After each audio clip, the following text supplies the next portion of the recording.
Agus Gunawan, karena kebetulan saya adalah seorang praktisi media, kemudian saya juga seorang dosen di 2 kampus di Bandung, dan memang saya bergelut di bidang jurnalistik, kemudian broadcasting, TV dan juga radio, serta gitu dong, semangat. Saya pengen tepuk tangan. Nah, pertanyaannya, alasannya kenapa kita harus menguasai public speaking? Why? Kenapa? Yang pertama, saya kasih bocoran biar kita punya rasa percaya diri. Betul nggak? Setuju? Setuju. Ada percaya diri?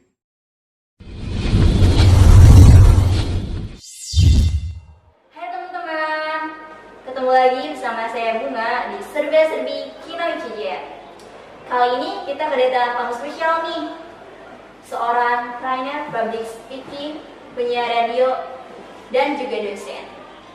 Hai Kak Albert, apa Hai kabar? juga Bunga, apa kabar? Sehat selalu tentu saja ya. Sejak kapan sih Kak Albert terjun di public speaking? Ya, kalau terjun di public speaking itu cukup sudah lama banget ya Bunga ya, karena awal dimana saya mengenal dunia entertain itu di tahun 2003. Wah, sebaiknya nggak tahun 2003 sampai sekarang mungkin lebih dari 15 tahun ya.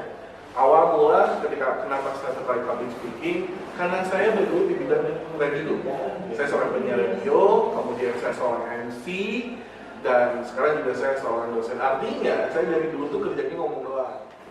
Untuk memutuskan saya jadi trainer public speaking, saya waktu itu sekolah siaran dulu, sekolah siaran, sekolah MC, dan sekolah public speaking. Jadi kalau ingin menjadi seorang trainer public speaking itu harus punya sertifikatnya atau harus punya sertifikasinya sehingga itu bisa diakui bahwa orang ini layak untuk bisa mengajarkan tentang ilmu-ilmu public speaking. Di tahun 2003 ini sampai sekarang.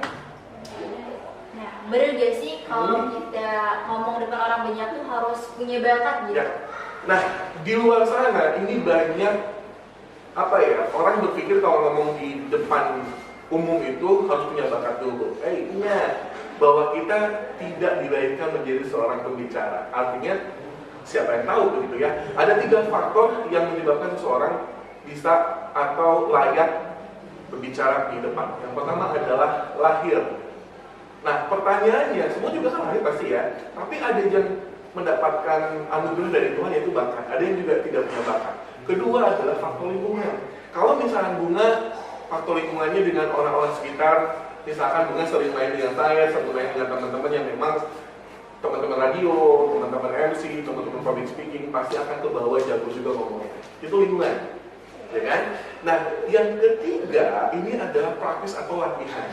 Jadi faktornya pertama adalah lahir karena bakat, kemudian juga lingkungan, dan terakhir adalah latihan. Ya, jadi bolehkah kita punya bakat? Justru orang yang punya bakat dilatih, kemudian lingkungan, dia akan jauh lebih cepat belajar.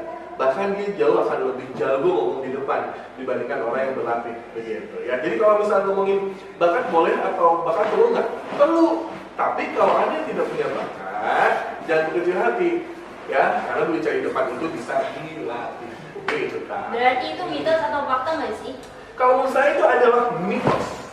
Oke. Gitu ya. Mitos. Jadi kalau misalkan kalian nggak punya bakat, ya nggak apa-apa. Nggak apa-apa. Harus pede karena dengan berlatih, praktis dan berlatih. Dan satu lagi, lingkungan yang mendukung juga. Gitu. Gimana sih cara mengatasi demam panggung gitu? Oke, demam panggung, kemudian ada bahasa-bahasa yang sebenarnya itu mengganggu pendengaran kita ya, seperti garuk-garuk kepala, mata muter. Kalau mata muter itu mikir biasanya, gitu. Nah, saya waktu itu ketika mengajar, ada seorang perempuan ya, dia belajar public speaking di depan karena memang kebiasaan dia memegang sesuatu. Pak, kalau saya mau ngomong di depan saya harus pegang sesuatu. Ya udah nggak apa-apa. Kalau memang harus pegang sesuatu nggak apa-apa. Itu untuk menyalurkan nervousnya dia. Begitu ya. Kemudian sebelum tampil di depan ada juga yang sebelumnya dia teriak-teriak dulu Bunga, gitu. Atau dia latihan fisik dulu, push up dulu. Itu juga untuk bisa membuat kita nggak terlalu nervous. Begitu ya. Nah, cara yang paling utama adalah yang pertama, kenapa dia bisa nervous, kenapa dia bisa gugup, kenapa dia bisa demam panggung, berdekaran tangannya. Good. Satu, tidak terbiasa. Bayangin, tidak terbiasa. Kedua, dia tidak menguasai materi. Itu, ya. Sekarang ini, Bunga nih, contoh nih, Bunga datang ke reunian sekolahan. Wah, tiba-tiba reunian sekolahan. Udah gitu, sambutan atau komentar dari alumni, misalnya kamu alumni yang sekolahan, alumni yang sudah sukses misalnya gitu. Kami persilakan kepada Bunga. Loh, tiba-tiba Bunga mau ngomong apa di depan? Belum ada materi, jadi kayak belum tahu Nah, apa ya, gitu belum ada kan. persiapan sebelumnya. Betul, tapi biasanya itu dikasih tahu sama dia, Kak Bunga, nanti Kak Bunga jadi perwakilan para alumni ya. Oh ya udah, nggak apa-apa, pasti disiapin dong ya. Iya. Apa aja yang diomongin dan lain sebagainya. Nah, Gitu kan? iya. Iya. Kemudian, Kak Bunga mah udah biasa ngomong di depan, jadi enjoy aja. Ngerti nggak? Iya. Nah, kayak gitu. Jadi yang pertama adalah terbiasa, ya tidak terbiasa, atau dia tidak menguasai materi. Jadi kalau Anda ingin tampil di depan dengan percaya diri, biasakanlah untuk tampil, gitu kan. Kemudian biasakan untuk menguasai materi. Ya, dan yang terpenting adalah menguasai teknik public speaking. Itu aja. Bisa karena biasa. Pernah dengar kan? Iya. Iya.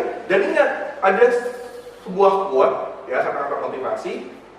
Pembicara yang besar itu pada awalnya adalah pembicara yang buruk. Jadi katakanlah kalau kita berbicara yang buruk, ketika kita berbicaranya kurang bagus, ya tenang, kami juga belajar. Ya, orang-orang besar di sana itu nggak langsung instan kan, gitu. Saya ngomong kayak gini nggak langsung, percaya nggak? Saya dulu waktu kecil itu termasuk anak yang speech delay, tau nggak speech delay? Umur 2-3 tahun ngomong saya masih belum jelas. Oh iya benar sih. Umur 2 sampai 3 tahun ngomong saya belum jelas. Kemudian di SD, waktu aku sekolah SD, itu ngomongnya nggak lancar. Aku ngomongnya nggak Ada Pak. Bunga, Gitu. aku pengen jajan yuk, percaya gitu loh, beneran. Jadi di otak aku tuh sudah ada apa yang ingin ngomongin, tapi Belum ketika sampai. betul. Nah itu kenapa? Ya, yang pertama itu tadi karena tidak terbiasa dan saya termasuk orang yang pemalu. Malu dia, saya gaulnya juga pokoknya mah. Tapi sekarang luar biasa. Alhamdulillah, itu Jangan karena dong. latihan. Thank you, itu karena latihan. Dan yang terpenting kalau menurut saya ya, dari 3 faktor itu, lingkungan itu paling faktor yang mendukung. Begitu. Jadi kalau misalnya Bunga ingin menjadi seorang entertain atau ingin menjadi seorang artis, ya bergelutlah di bidang hal itu. Kalau misalnya Bunga pengen jadi seorang politikus, ingin menjadi seorang menteri atau kepala daerah, berarti itu kecimpung di dunia politik, betul nggak? Betul. Jadi lingkungan yang mempengaruhi dan membentuk karakter kita, gitu kan? Nah, apa aja sih yang harus dipersiapkan? Apa aja gitu ya, dipersiapkan. Oke, ada sebuah artikel atau quote mengatakan gini, siapa saja yang tidak mempersiapkan dirinya ketika akan tampil besok, maka dia siap untuk meraih sebuah kegagalan.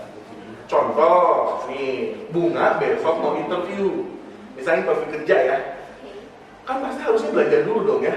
Interview itu pasti ditanya apa saja. Selain wawancara, pasti psikologis ya, dan lain sebagainya. Nah wawancara, apa aja sih yang selalu ditanyain wawancara? Gitu kan, ada baca-baca dulu. Jadi persiapkan, nanti kalau saya ditanya ini, saya jawab ini. Pasti ditanya pengalaman di mana, saya akan jawab. Jadi udah dipersiapkan. Begitu. Nah itu salah satu bagaimana persiapan kita untuk bisa tampil di depan. Dan satu lagi, latihan. Saya sering ketika mengajarkan, ketika public speaking, hal yang paling mudah adalah menceritakan tentang kehidupan kita. Itu yang paling mudah. Kenapa? Karena kita yang tahu gitu loh. Ya kan? Iya. Halo, apa kabar? Nama saya Agus Gunawan dan kali ini, gitu kan, saya berada di sebuah hotel yang sangat luar biasa. Dan itu, waktu dulu saya waktu latihan dan waktu saya belajar, itu dibiarkan dalam satu hari itu minimal 1 jam. Jadi 1 jam itu nggak mesti harus 1 jam full. Misalkan 10 menit aku ngomong bla bla bla bla, stop, istirahat. 10 menit lagi ngomong bla bla bla, dan itu dalam selama 1 hari. Itu latihannya kan. Kemudian juga latihan cepat. Ya, bisa baca kan, baca pelan-pelan, kemudian cepat lagi pelan-pelan. Setiap hari saya harus membaca artikel atau membaca buku, baca koran, pokoknya harus ada kata-kata yang saya keluarin. Makanya kalau latihan itu jangan kegeriman, Lagi, misalkan latihan MC ya. Selamat malam, assalamualaikum warahmatullahi wabarakatuh. Kalau misalnya belum makan, Walaupun itu latihan nggak seperti itu, tetap latihan juga harus, iya harus percaya diri, seakan-akan lu lagi benar-benar tampil gitu. Oh iya. Selamat malam para hadirin dan pendengar yang berbahagia. Malam hari ini saya akan menampilkan 5 finalis Bintang Radio Indonesia. Itu kan latihan kene, tapi suaranya harus benar-benar apa ya, serius gitu loh. Nah, jadi kalau misalnya latihan, dan hal yang paling enak itu latihannya nggak cuma di apa tuh namanya, di cermin, tapi di depan orang. Ya, percaya nggak? Dulu saya ketika latihan itu ada orang yang dikenal, nih ada pedagang kan, ada pedagang nasi goreng atau pedagang apa. Jadi saya samperin, saya harus ngomong duluan, percaya nggak? Iya. Ngomong dong. Ngomong, kamu tuh kenal, tapi nggak peduli, saya ngomong aja. Ya, contoh misalkan, saya mengenakan sebuah handphone, ya. Halo, selamat siang Pak, apa kabar? Cek banget ya pasti, sehat. Pak, saya mau kenalin ini sebuah HP ini gitu. Jadi kan pasti ada ya, orang tidak kita kenal pasti malu. Nah itulah dimana kita mengetes kemampuan kita atau mengetes apa ya namanya kepercayaan diri kita sama orang yang kenal. Oke, tuh. Jadi persiapannya ya banyak ya. Tadi yang segala sesuatu itu harus dipersiapin. betul sekali. Kita harus tahu. Kemudian juga kalau persiapannya besok kita mau ngomong siapa audiensnya. Oke, harus tahu tentang apa yang ini ya. Betul, materinya apa saja gitu. Contoh misalkan seperti yang tadi bilang kan, Bunga kamu besok mewakili para alumni ya untuk ngomong di depan. Kamu tahu dong yang nanti mendengarkan kita tuh siapa? Teman-teman sekolahnya, kemudian para alumni, teman-teman kita, dan para guru, para sekolah. Apa yang harus saya siapkan? Aku ngomong apa? Aku mewakili alumni, berarti aku ngomong apa? Oh, ucapan terima kasih. Kamu bilang bahwa sekolah ini terbaik, aku dulu gini-gini. Kan mewakili. Iya. Nah itu, jadi kenali audiens, materinya apa, persiapan, kemudian catat hal yang penting dan lain sebagainya. Begitu kan. Nah, terakhir mau nanya dong, gimana sih caranya pesan-pesan nih buat teman-teman semuanya, biar kita tuh menjadi pembicara yang baik di depan orang banyak tuh kayak gimana sih? Oke, hal yang mudah itu ketika kita ingin menjadi seorang pembicara yang baik, saya dari dulu selalu hanya satu, just do it, lakukan. Lakuin ya? Lakuin aja. Pak, saya nih, tapi kan saya masih kirim buku Pak, kalau kepala gak apa-apa. Tapi ya, jam terbang, ya kan, jam terbang.